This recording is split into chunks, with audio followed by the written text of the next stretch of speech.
Professional Development webinar. My name is Jeanette Ray Keywood, and I serve as chair of the Professional Development Committee. If you would kindly take a moment to drop your name and institution in the chat box so we know who we have with us today.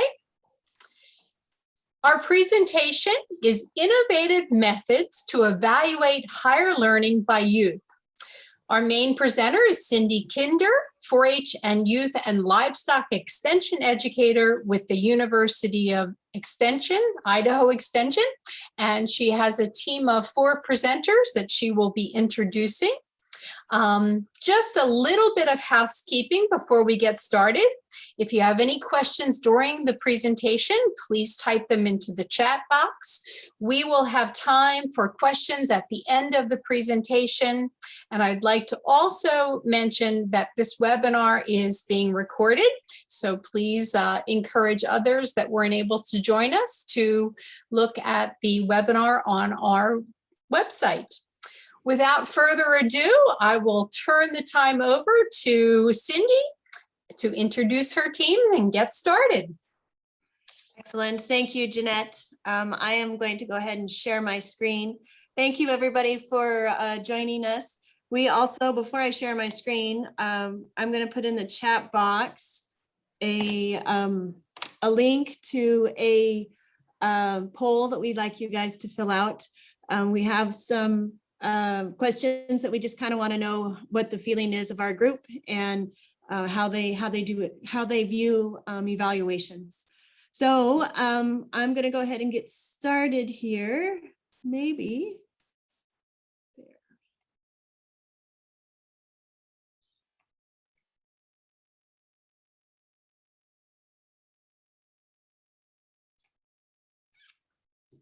As Jeanette said, I'm Cindy Kinder. I'm the extension educator in Gooding and Camas counties, which is in the southern part of Idaho. And I conduct programs for 4-H and youth and also livestock adult and youth programming. Chandra.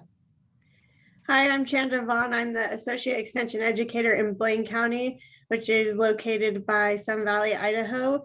And my main focus is 4-H youth development. Vaughan, yeah. My name is Ghimire. I'm the program evaluation leader and associate director for University of Idaho Extension. I assist extension faculty to design, plan, and implement their program evaluations. Thank you. And Becky. Well, hi, everyone. I'm Becky Settlage, and I'm an extension agent with the University of Hawaii College of Tropical Agriculture and Human Resources, and I oversee the 4-H youth development and livestock programs here on the Big Island of Hawaii. And this has been a great team to work with. We usually have camp counselors that come join us because they are an integral part of conducting our evaluation of our 4-H summer camp. But this is the last week or the last 2 weeks of them participating at school. So we thought it'd be best that they were at school. So we enjoy having our counselors come and visit, talking about evaluation and how that's impacted their lives as well. But hopefully we'll convey that to you. So today we're going to talk about how we got to where this evaluation method. We're going to talk about the structure of our 4-H camp because that plays in my mind an integral part on how we did our evaluation.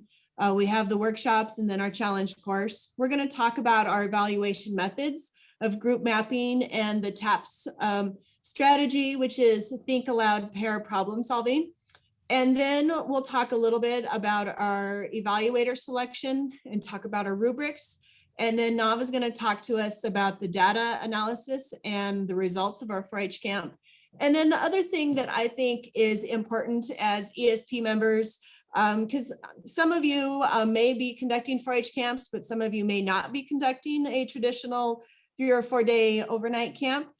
So I think it's important to take this information and be able to apply it to your program. So we're going to give you some examples on how we have applied this evaluation to different types of programming. So I'm going to start off today. We're going to talk about evaluation. It's something that our administrators say we need to do.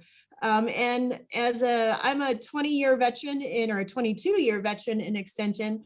But when I first started out, I struggled, and it's hard to know how to evaluate and what to evaluate. And then I was programming in youth, and they've got some other challenges in of itself. So here in Idaho, and I assume in other places, there's something similar. We use the logic model, where we have lots of inputs, whether that's people resources, financial resources, or partners. And we conduct all of these outputs. You know, we have education days, we have camps, we have a variety of however you want to term that. And then hopefully we have outcomes. We've impacted our participants, and we have those outcomes. Outcomes can be short-term, medium-term, and long-term. And 4-H in particular, I think, has a really strong hold on short-term knowledge gained skills or outcomes. And as educators, we see that our programs are impacting our kids. And you see, especially at 4-H camp, I'm a huge supporter of camp and the growth that goes on there. You see the changes that those kids have. But sometimes when we conduct evaluations, you're like, it's questionable. Why did the results come out this way? Or they weren't as strong as what I see, right? So I was very excited when Common Measures showed up. I was like, yay, I have a paper survey. I can do this. Somebody gave me the right questions. And so we were using Common Measures, and we were asking all similar questions. And if we really got involved or got coordinated, we would show not only local impact, but state, regional, and national impact if we really put our surveys together. But we were still evaluating youth that were ages 8 to 13. And when Common Measures first come out, they wanted us to evaluate those older kids. And that's great. And I totally understand where they were coming from because of the next statistic. And the reason they were encouraging us to evaluate those older kids is because 65% of our kids across the nation are not at proficient reading levels. And so, but my programs that I was conducting, or where my participants were that 8 to 12-year-olds.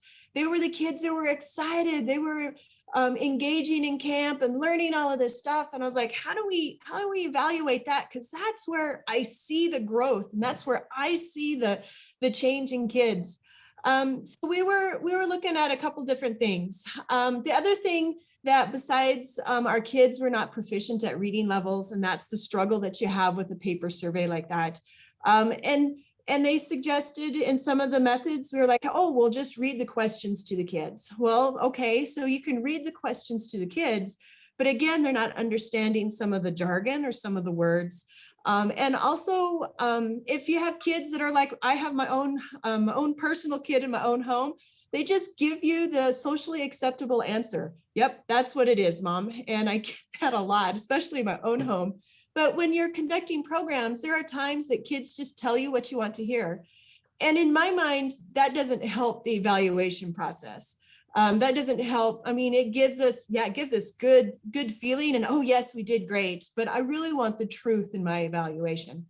So we stepped back and said, okay, what is our common, our outcome purpose? What do we want out of this? What are our learning targets? So we decided for this particular camp and some other programs that we really wanted to focus on the knowledge targets, which 4-H is really good about. That's our short-term outcomes. We wanted to see the increase in factual subject matter content. We wanted to see that they're procedural, or that they knew the knowledge about the procedural and the steps.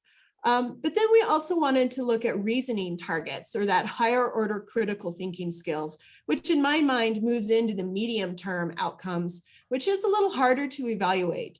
It's the ability to be able to take that knowledge and the conceptual understanding and then to solve a problem. And the program that we're going to talk about today, I think kind of helps that and kind of gives the kids the avenue for that. So we decided to change our methods, no longer out with the paper surveys, in with group mapping and think aloud paired problem solving, because with the group mapping, we wanted to see a clear visual difference We could see it, but we wanted to see it on paper.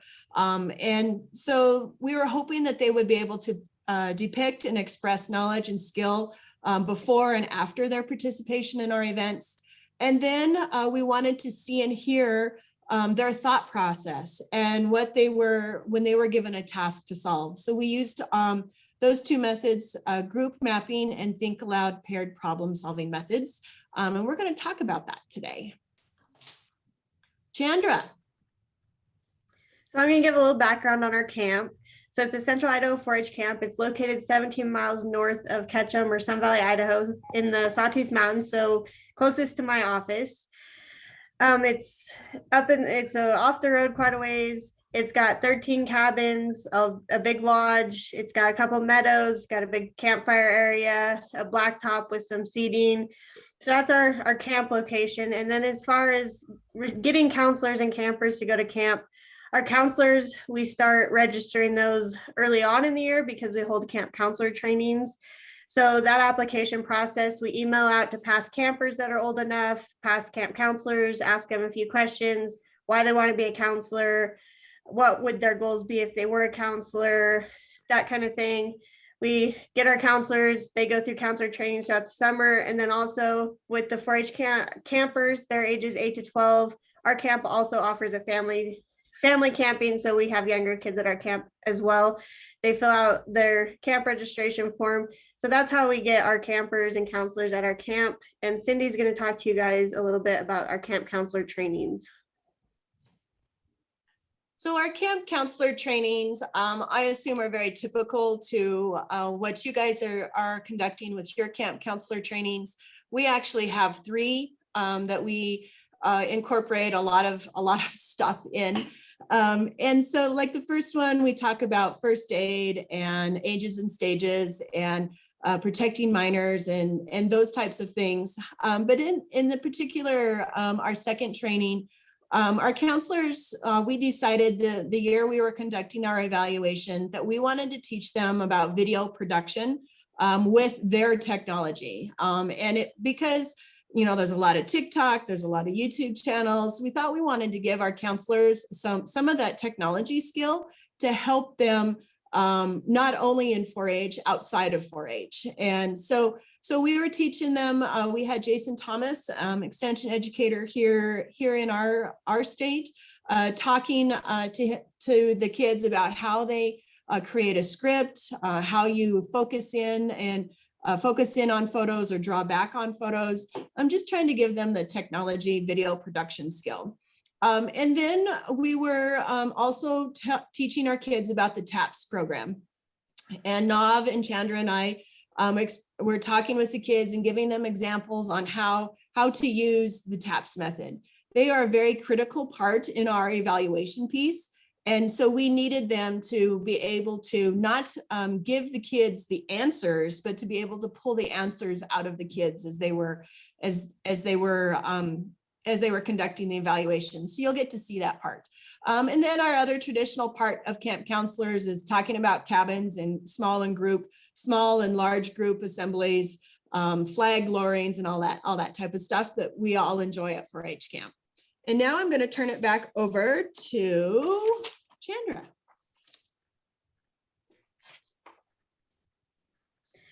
So on this slide, you can see our camp schedule. So we lay it out by the times so we can make sure we fit everything in. So our camp is a 4-day residential camp. The kids show up Monday afternoon, go home Thursday afternoon. The name of our camp is All Things Wild.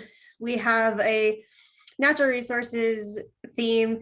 The kids learn about hunting ethics, wildlife, leave no trace. They learn how to use a compass, plant ID, first aid and safety.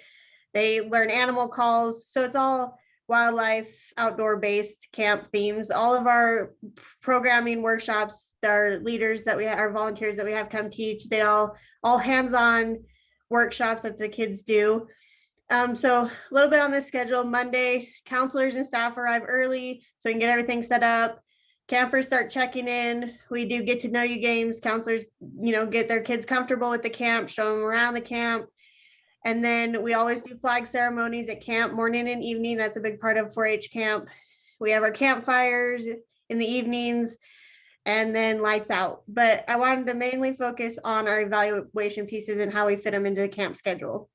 So the first day, they haven't done any workshops, went to any classes. They've just arrived and gotten to know the camp. And that's when we did our first camp art. And that was an individual poster. Second day, we had them draw again before they went out and did their workshops. We took them on a hike and they went through and learned all their different lessons. Then they came back, did more camp art. Same thing on Wednesday, art before their lessons, art after their lessons. And then Thursday, they did a presentation and got to present all their artwork. So that's kind of our camp schedule. And Cindy's going to go into a little bit more detail about our workshops and how we incorporated our evaluation. Perfect. Thank you, Chandra. So I think this is really, really key on what made our evaluation successful, in that how we incorporated or how we worked in our evaluation piece. A lot of times, and I've been guilty of it, evaluation is an after fact. Oh, we're going to ask these 5 questions at the very beginning. But with Nov's help, we were able to incorporate all of this fun stuff that the kids didn't even know they were being evaluated with. But I also think it helps to have, I guess I should say that I'm a very purposeful planner. And so when we had the workshops, we did our camp art, the first camp art by groups. So that was the group mapping. And then we did our workshops. So we had our workshops, and in this particular case, we went on a hike and we sent the groups out every 15 minutes from the lodge, and they would learn about the map and how to read a map and the compass. So we would teach them that. And then for the next 15 minutes when they're hiking to the next station, they were supposed to be working, reading a map and practicing using their compass. So we taught them their lesson. We gave them opportunity to use it. And then after they'd gone through all of the different stations, when they came back, then they were given a challenge. And the challenge, we had 5 different pieces to the challenge. So this is the part where we use the TAPS recording method and the video recording to help find out if the kids were actually applying what they had learned in the previous workshop. So that's kind of how we had our camp structured to help incorporate our evaluation. And then I'm going to turn it over to Chandra to talk about the group mapping. So like Cindy said, we wanted to see a clear visual difference in the knowledge that the kids were gaining by attending our camp. So we came up with the camp group mapping method. So very first day, I showed you on the schedule that we had them do their individual posters. So we had each youth come in, we asked them the 3 questions. Please draw something that shows our team what you know about wildlife, animals, plants in the forest, or range and hunting. Please draw something that shows our team what you know about first aid and emergency safety. And please draw something that shows our team what you know about campfire cooking and leave no trace. So we asked those kids those questions. They drew on their posters. The reason we did the individual posters was just to get a baseline of the kids' knowledge coming to camp. We have some kids that are very knowledgeable about the stuff already, some that are just learning about it. So those individual posters gave us that baseline of those groups. After they did the individual poster, before camp, all the kids were divided into color groups. We had 5 color groups. We had red, orange, yellow, blue, and green. And there were 9 youth in each group. So those were our groups, and those were randomly selected before camp. So when they got to camp, their name tag already had their color on it. And that's the group they stayed with throughout camp for these lessons. So the group mapping, they got together in their groups. We asked them the same 3 questions. They all drew a poster. You can see the bottom picture. Some of them drew a Y to make 3 sections for the questions. Some of them split it up a little bit more. Some of them didn't. They just drew all over the poster. So lots of different ways to do it. But they drew their first poster. Next, they went out and did their lessons, came back, drew a second poster. Third day, same situation. They drew their poster, went out and did lessons, came back, drew their poster. By the end, they had 4 posters. So on the last day, we were able to have, we called it an art exhibit. Each group got up and got to present their 4 posters. And this was the first time that the youth were able to see their posters together side by side. And so it was very meaningful to the kids because even they were able to see that the knowledge that they had gained and the difference between poster 1 and poster 2. So I think it was just a really good way to show everybody, kids included, that yes, they are soaking in the information. They do know more than when you just ask them a question, they freeze, but they were able to draw it and they were able to see, yeah, yes, I learned so much at camp this year. So that was pretty exciting. And that was our group mapping method. And then Nav is going to talk a little bit more about the TAPS method.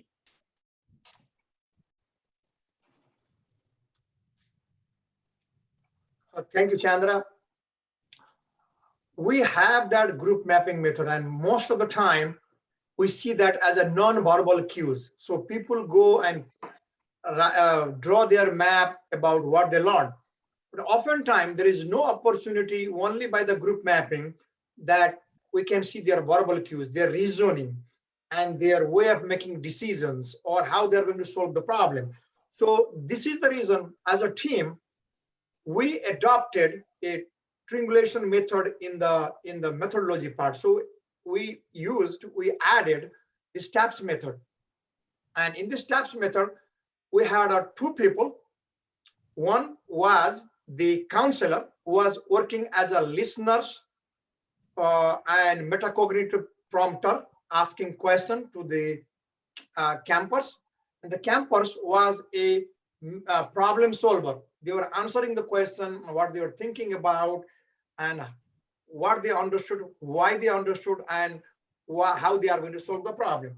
So the 4 major focus using the TAPS was to understand if the campers can show the problem solving comments. Number 2, if they can explain their confidence about what they know. Number 3, if they can demonstrate the age-related higher order critical thinking skills. And the last one is, if given the situation, can they make right decision, and how they are going to demonstrate that. So these are the 4 reasons that we selected TAPS. Back to you, Chandra. Thank you. Perfect. Thank you, Nav. And these are I'm going to play a couple video clips. And so the video clips, you can see some get really excited and kind of really do some role playing, but it's meant to be the camper is solving the problem. And this is one of the 5 challenges. And then the counselor is the listener. So she's trying to pull out the information of the camper. So here's our first video clip. John, I guess. Oh no, John, are you okay? Guys, he has a broken leg. Come on, Dr. Dana, let's go. Dana? Danica. I won't do it until you give me a new name. Here's 2 sticks. Which leg hurts? Okay, step 1, find a splint. This one? Yeah, that's the one. Yeah. Hey, don't whack him. You're gonna hurt him more than he's already. All right. Are you okay? Danica, can you tell me what you're doing right now? I'm giving him a splint so it stays stable and it won't break more than it's broken. Perfect. Okay, now do your procedure with the help of Jonah. Done that earlier. Yes, the pain. All right, now tie it up. Tie it open. Oh, there's a spider Oh, on you. perfect. Cool. Where? Oh, it's on your right there. Oh. There you go. Okay, Now we good gotta job. get you to the hospital. Yeah. God. So that's the first one. And then the second one, again, it's the campers are trying to solve a problem, and the counselors are trying to help them get the information out of them. We're restarting. 1, 2, 3. Okay. What are the instructions? Okay, we have to use a compass and we have to move 15 steps off the trail south to the southeast, which we just did. And now we have to move 10 steps north. So north is this way? Yeah. Right. Okay. Can you explain to me more about the compass? What do you mean? Explain to us how the compass works. Yeah. Oh, so the Earth has magnetic forces, and so this will read the magnetic forces to show you which direction you're facing. And which way is north, so if you get lost in the woods, you know what direction. Okay. So let's head north. Okay. So 1, 2, 3, 4, 5, 6, 7, 8, 9, 10. Okay. So that's our two examples of the video. Round again. Oh no! There you go. So if you guys could put in the chat if you have any questions about the methods and how we just some questions on how we applied it. If you could put that in the chat, that would be great. So then we can focus some of our question time at the end of the presentation. So I wanted to talk about our evaluators. Now that we had all of these group maps, 4 of them for each color group, and then we also had our video and our TAPS method. So now what do we do with it? So we selected some evaluators that had youth responsibility. They also had subject matter experiences. And we needed that because when a kid is drawing, for example, some tracks, for our particular camp, natural resource camp, a track is not only a footprint. A track is also can be a blood trail, can also be hair on a branch, can be broken branches. So we needed to have our evaluators being able to look at these maps and go, oh, that's a blood trail, or oh, that's a broken branch. That's what that means. So we needed that subject matter experience. We also were hopeful that our evaluators had youth camping experiences. We then trained them on the rubric that we had created, and then we provided everything since Hawaii was ways away. We provided everything via Dropbox with files and rubrics and pictures and maps and that type of stuff. So I'm going to have Becky talk to us about the evaluation rubrics.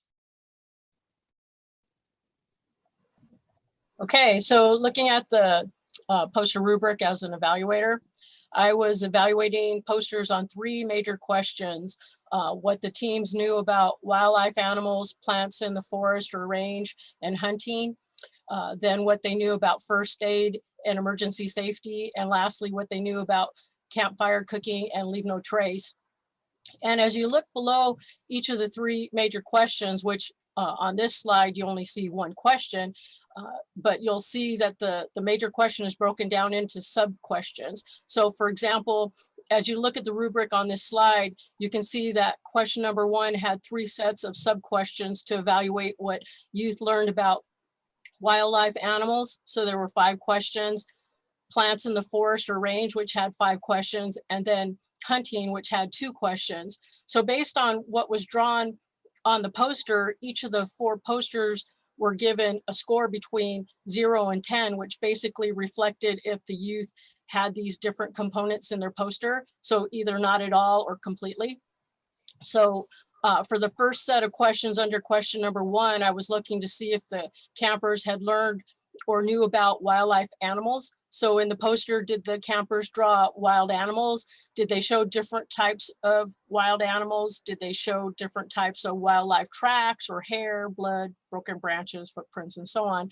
And the process was repeated for each of the questions that you see here on the slide for question number 1.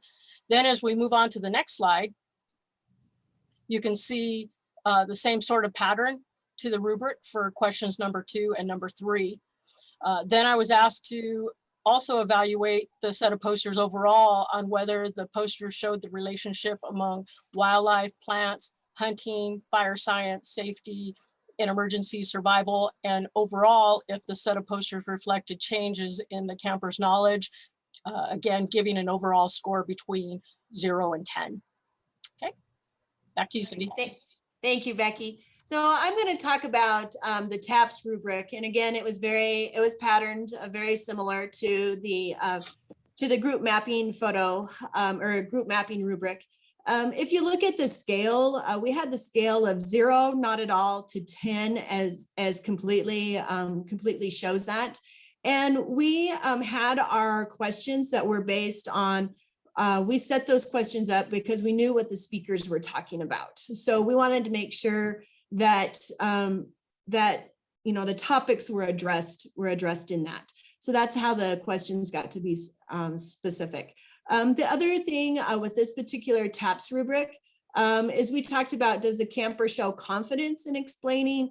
Do they recognize or recall facts? I remember there was a couple of them that said, oh yeah, I remember.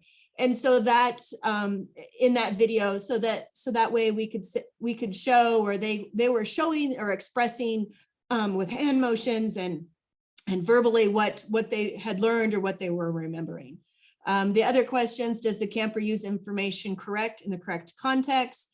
Is it appropriate critical thinking for this age group of kids?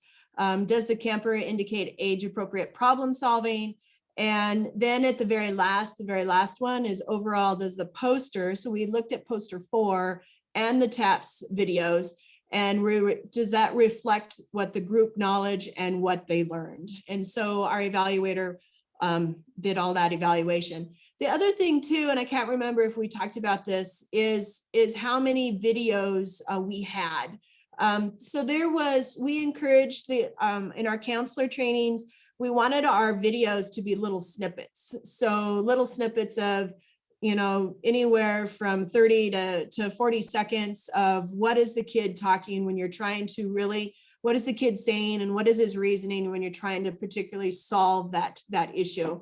And ideally we would have had, we gave the evaluators 5 video clips, and so that they would evaluate that. But some of our counselors got all excited, forgot about all of their training, and just had a constant video for like 9 minutes. So you had to go through the 9 to 10 minute video to watch every of the little snippets. So but that was our methodology, and that's what we were trying to accomplish with the TAPS rubric and the TAPS method. So I'm going to turn it over to Nav, and he's going to talk about the amazing results that we saw. Thank you so much, Cindy. So these are the 2 examples of the 2 color groups. We just put it here in this slide, and you can see before how the poster looks like, before the program participation, the first they did it, and the after, this is the last day poster, that what is the difference in the poster you can see. So it is way crowded with the contents that we asked them for, and they wanted to put more and more and more as much as the space is there. So you can see clear visual difference, but we can also see the difference was really statistically significant or not in the next slide. Cindy. So the first thing, after the evaluators got all the data to me, then I did the average, and I found that in case of the posters, these are the 5 groups, color groups, and the blue is before the program, mini score based on the rubrics, understanding all those questions, and orange is after the program. So in red, before the program is 1.24, after the program is 2.29. For orange group, 1.19 and 3, yellow group 1.14 and 4.25, green group 1.5 to 5.1, and then blue group has the 0.86 and 4.1 after the program. So in the next slide, I would like to show you that the difference. So this is very important to notice it down, that the difference in the mini score for the red and orange is comparatively low with the yellow, green, and blue. So yellow has, this yellow, green, and blue has more than 3, and red and orange has less than 2. And we did the paired sample t-test using the SPSS, and we found all the differences were statistically significant with alpha level 0.05. So we can say that whatever the youth learned in the camp, it was significant before the program compared to after the program. And another interesting thing I would like to show you for the TAPS method. So please remember here, red and orange has less than 2, the difference in the mini score, and others have more than 3. And we can see how it shows up, follow in the TAPS method. Next slide, Cindy. Okay, in the TAPS evaluation method, since we didn't have a before and after, so the first day of the program, Cindy, me, and Chandra sit together, and we said, let's put for the TAPS method for the video based on the rubrics, if the campers group will get 6 or more score, at least 6 more score, then we believe, then we value it as they learn what we wanted them to learn from the camp. And that was the benchmark score we put in advance. And after it was evaluated by the reviewers, you can see that before red and orange has less score, less mean difference in the group mapping, but they have very high score in case of the taps. So all the taps numbers are more than 8. And this is one of the things I talk in the advance in the beginning, that one method may not give you the comprehensive data from different angles. This is the reason we use taps and the map together, and this is the result you can find. Even the red and orange groups where difference in the mean score in the map was less, their score in the taps video is very high. Thank you. Back to you, Cindy. Thank you, Nav. So if you guys have any questions about the results and about our rubrics, please put them into the chat, so then we can also discuss that here in a little bit when we get to the question section. To me, this next piece is the important piece, because again, not every one of you is going to be conducting a 4-H summer camp. And I always like, when I'm like to attend webinars, I'm like, how can I apply this back into my programming? And so we're going to talk about how we applied this summer camp evaluation method into some other different types of programming. And we're going to start off with Becky talking about her camp in Hawaii. Okay, so let's talk about our Hawaii County 4-H camp. So when Cindy introduced me to this evaluation method, I was real eager to see what would come about from us using it in one of our 4-H camps here in Hawaii. Our camp, though, is a little different over here in that our camp is a 2-day, 1-night program where Idaho's camp was held over 4 days. So we did have to tweak this method just a tad to make it work for us. So for example, Idaho trained their teen leaders to do the questioning and video recording of the groups. We unfortunately didn't have that time luxury over here to train our teens. Plus they already had many other responsibilities for camp. So what we did was we recruited our adult volunteers that were chaperoning the groups to assist with the questioning and video recording. Once our COVID restrictions are lifted over here and we're able to hold camp programs again, I would like though to train our teens to do the questioning and recording in the future. And then of course, everything that was done with the Idaho camp was spread out over 4 days, which was really nice. But we needed, of course, to condense what we were doing to a shorter time frame. But overall, it worked fine. Prior to our campers' arrival, they had already been pre-assigned to a group to be in. We had 4 groups that consisted of 2 chaperones, 2 teen leaders, and 6 campers of random ages from 12 to 17 years of age. And as the campers arrived and checked in, we handed them a sheet with 3 questions, which they answered individually, drawing out their responses, and then had them turn it back into us. What we were trying to gauge with our camp for evaluation purposes was to determine what the members would learn about our Hawaiian culture. More specifically, what we wanted to get an understanding on was what they knew about volcanoes in Hawaii and the legends behind how the Hawaii Islands were formed, what they knew about Makahiki, which Makahiki is a season of different cultural sports, games, religious festivities, and it's also a reminder for people to take care of the land for future generations. And it runs for 4 months starting in mid-October. So it fit perfectly with the timing of our camp. And then we wanted to know what they knew about chanting, hula, and mele, which mele is a Hawaiian term for songs. When the camp started, we kicked the program off with a couple icebreakers so members could meet and get to learn about and know those that were in their group. Next slide, please.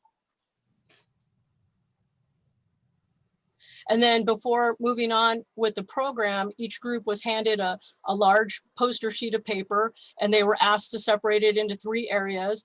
And then they were again asked to answer those 3 questions by drawing their responses, which were the same questions that they had responded to on the individual sheets earlier that morning. Next slide.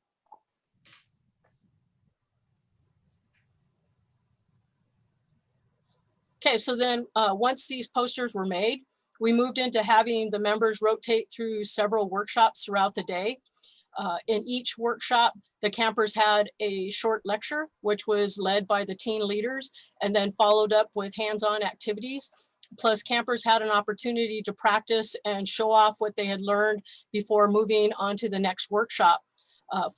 For 3 of the workshops, we had one adult chaperone from each group questioning the campers, while the other adult chaperone in the group recorded showing the campers explaining what they had learned or knew and the problem solving that went on with what it was that they were doing. So for example, one of the hands-on activities when the campers were learning about Hawaii volcanoes, each group was expected to actually make a volcano that they later erupted. So some of the questions that got asked while the campers were making their volcano were things like, what inspired this volcano design that you're making, since each of the volcanoes was different from the next? Or can you explain to me how you're going to build this volcano?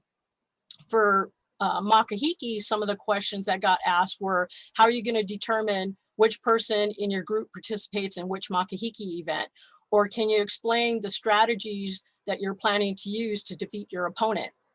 And then with the chanting, hula, and melee workshops, I remember questions being asked were like, can your group demonstrate what each of the hand gestures represent in your hula? Or I see that your group is a bit out of sync when you're playing the ukulele. So what can you do as a group to get more in sync? Because they were preparing to perform at a Ho'olalea the next day. On the second day, as the campers finished their breakfast and began to come together to start the morning, we handed each camper a post-evaluation sheet where they individually completed the 3 questions that were asked the previous day. And again, having them draw out their responses and turning it back into us. This was followed up with our Ho'olalea, where each group shared and performed a chant, hula, or a melee, which took about an hour or so. And then we concluded our camp by giving each group a sheet of large poster paper where they again answered those 3 questions as a group.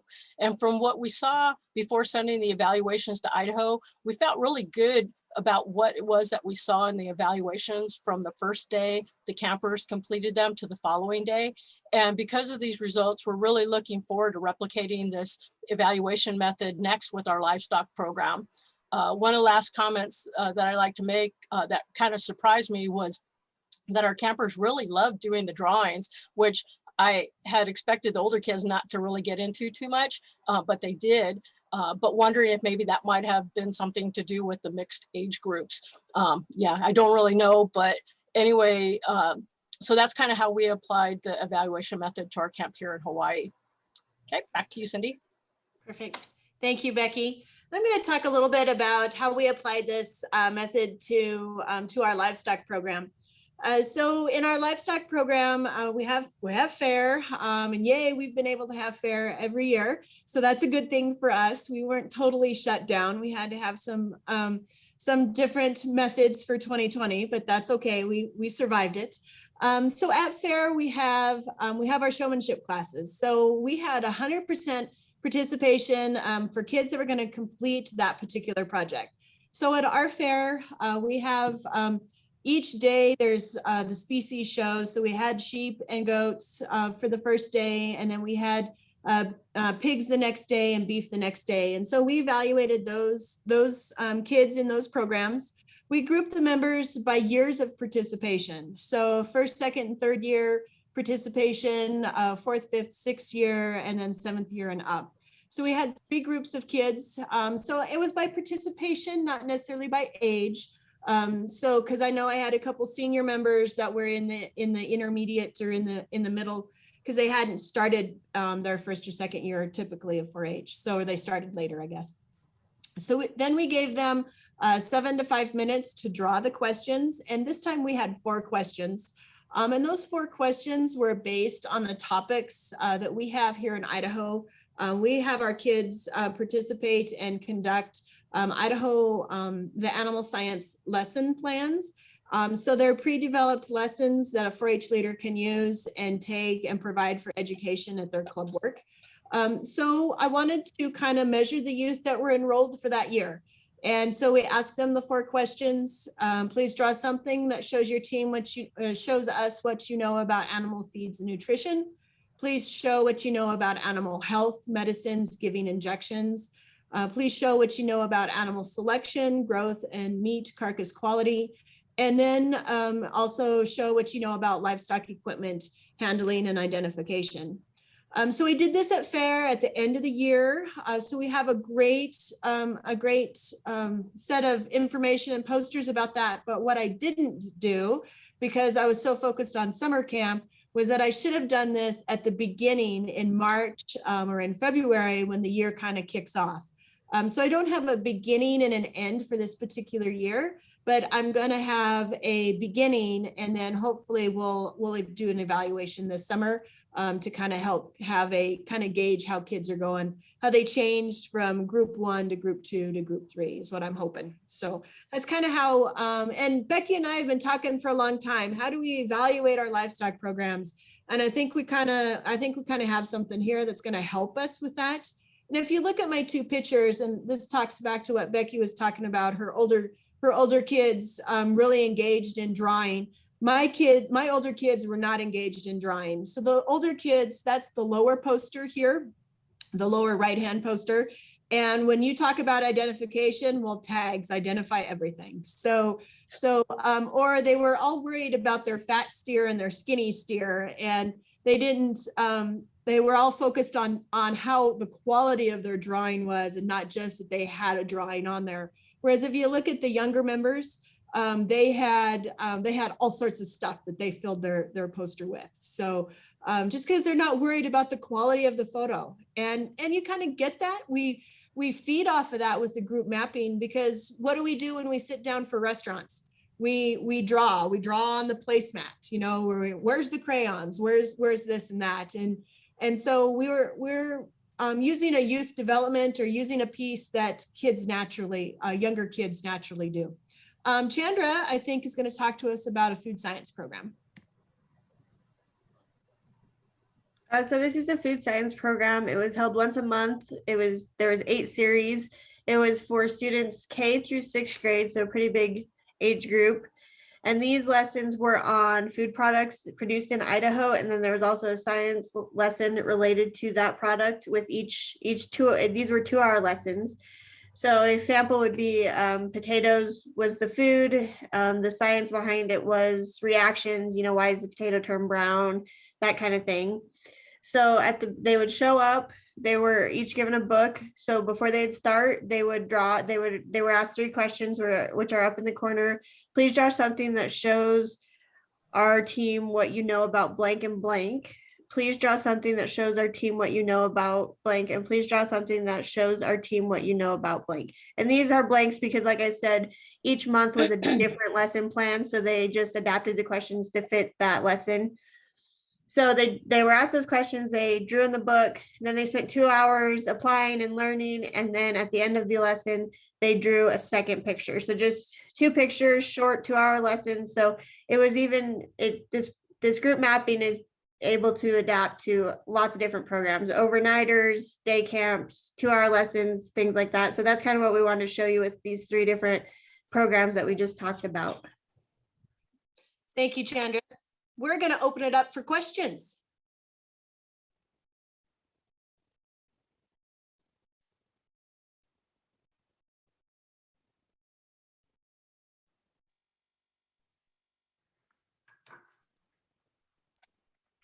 So if you have a question for our presenters, please feel free to turn on your mic and ask it live, or you can type it in the chat box. Hi, I really appreciate the work you did to evaluate the 4-H camps. I'm wondering how much time it took to go through the data and make some conclusions off of it, because oftentimes we get done with camp and it's a while before we get back to it, and the new programs are coming along. So just wondering what the time factor is, because your camps are about the same size as ours. Thank you. Agreed. And I don't know what state you're from, Sharon, but we have an amazing NOV. And that's what helps us churn that stuff out. But I did collect the data. And of course, we went from summer camp right into fair. So we stalled it when we collected. So I had the data collected. I probably gave my evaluators, Becky, did I give you a month? Did I give you a month and a half? I can't remember the timeline. It was a short time frame, but we made it work. Yep. So I probably gave, ideally I gave them a month and a half because their schedules are busy, to get that information back. So once we got the evaluator scores back, it's just a matter of Nob sticking it into the computer and him doing his thing, plus him doing, some other programs as well. So it just kind of, and I hate this answer, but it depends. So on how fast we moved things. Chandra? So just a little bit of what I didn't talk about. So with the videos, usually we don't have our counselors allow phones at camp. So we didn't allow them to have phones. But every night after the campers were asleep, we would meet with the counselors. Cindy and I had laptops. We would download the videos onto the laptop that night, wipe them from their phones so their phones are ready to go for the next day. Posters, same thing. We took pictures of them right there at camp, uploaded the pictures onto a computer. So we had all the digital copies of everything. And then like Cindy said, we got our fair, our camp is in July, and then we start with fairs. So I don't think readdressed camp until it was early October before we started to look into everything that we had collected. Sharon, thank you for the question. Deeply appreciate. This is Nav.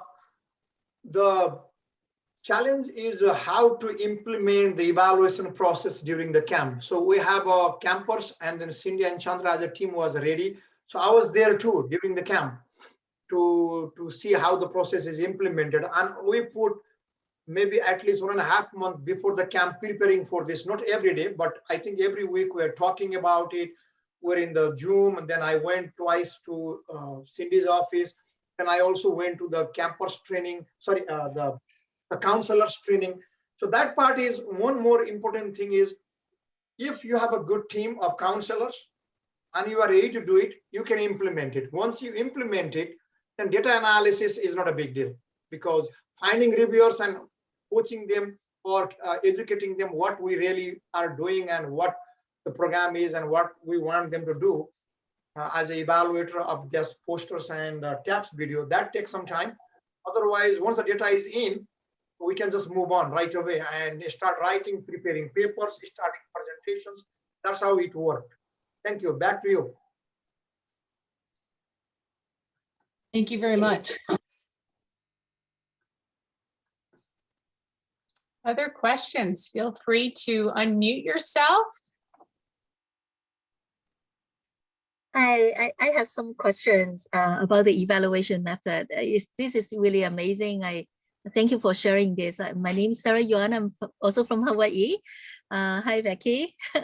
And so I want to know how many evaluators that we should use for this method after this data is collected. That's one question. And then the other is how to, when you collect data in the camp, especially video, there could be errors and, accidents happen, right? You end up missing some video recording. What do you do with that situations with this method?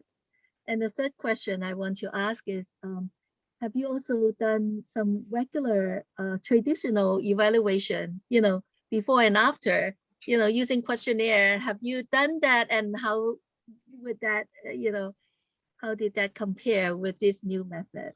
Thank you. Thank you. Does anybody else want to address before I talk? Yeah, I just want to talk about that number of evaluator that she asked me about. Number of evaluator, we did not put this data here to overwhelm the listeners, but we have an inter-rater reliability also measured, and we found there is a fair agreement in that inter-rater reliability. So that was good based on the 0.05 as alpha value. So for that inter-rater reliability, I read so many so many literature, and I found at least 3 is the best, because with 2 it is very difficult to measure the inter-rater reliability. because degree of freedom would be n minus 1 is equal to 1. So we wanted at least 3. You can get 3 to 5, 6, 7. 3 to 5 would be the best that the reviewers, if you are going to present this paper or submit this paper to a journals, reviewers are not going to raise the question if you have at least 3 evaluators. And that is what the literature suggests. And finding evaluators itself would be a little bit challenge who understand the 4S program and also who understand the subject matter about all those what Cindy said. So I would suggest 5 would be make you really happy about it. 5 evaluators, 3 to 5, any number, 3, 4, 5 works. If you find more than that, that's well and good. Back to you, Cindy. Yes, and you've got to remember that our 3 evaluators were looking at 5 different color groups. So we just had 5 different color groups. So we didn't have a lot of color groups. I mean, we could have had tons more too. So you gotta look at that as well. Let's see, your other question about the paper data or evaluating, comparing using surveys, that type of thing. Well, I'm gonna let you in a little dirty secret. And I have tons of surveys over the years that have been sitting in a box.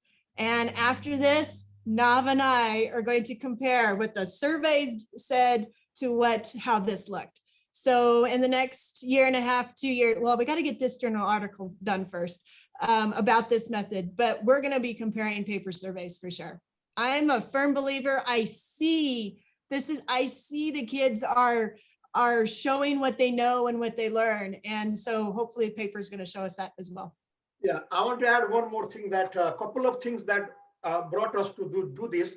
Few things are very important. At the age of 8 to 13, they have a difficult to comprehend the survey, number 1.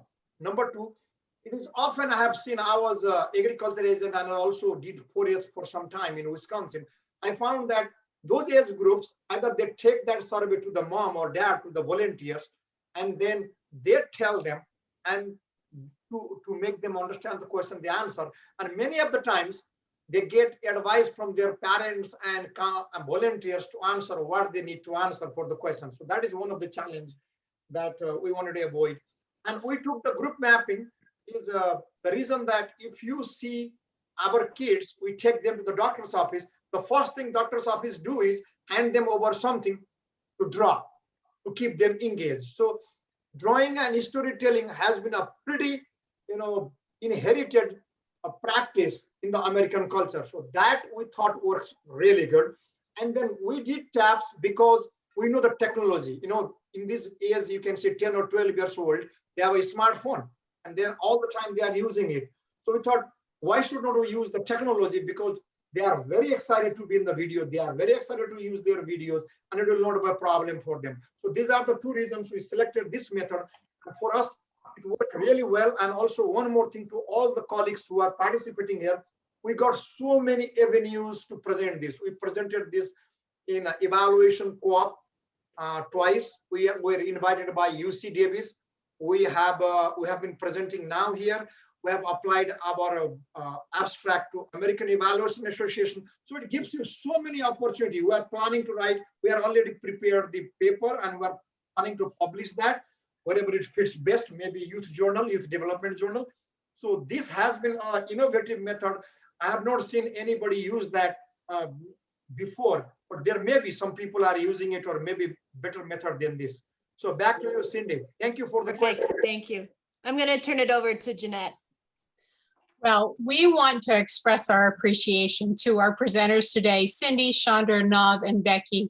What a very interesting presentation. It has inspired me to look at some new evaluation techniques, and I hope it has also inspired each of you.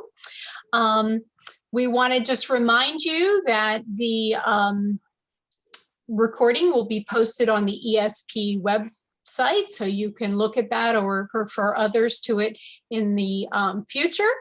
And there is a link in the chat box that Cindy wishes you to complete that Qualtrics form. So please take a minute to do that. And thank you everyone for participating today. We appreciate your attendance at this webinar, and we want to remind you that on the last Tuesday of each month, Through September, there is an ESP webinar, and the next one will be June 29th. The topic is health insurance options for farmers and small businesses. I'm sure our presenters will stay on the Zoom meeting for a little longer. So if you have some questions, you're welcome to hang out and ask those. I just have one question.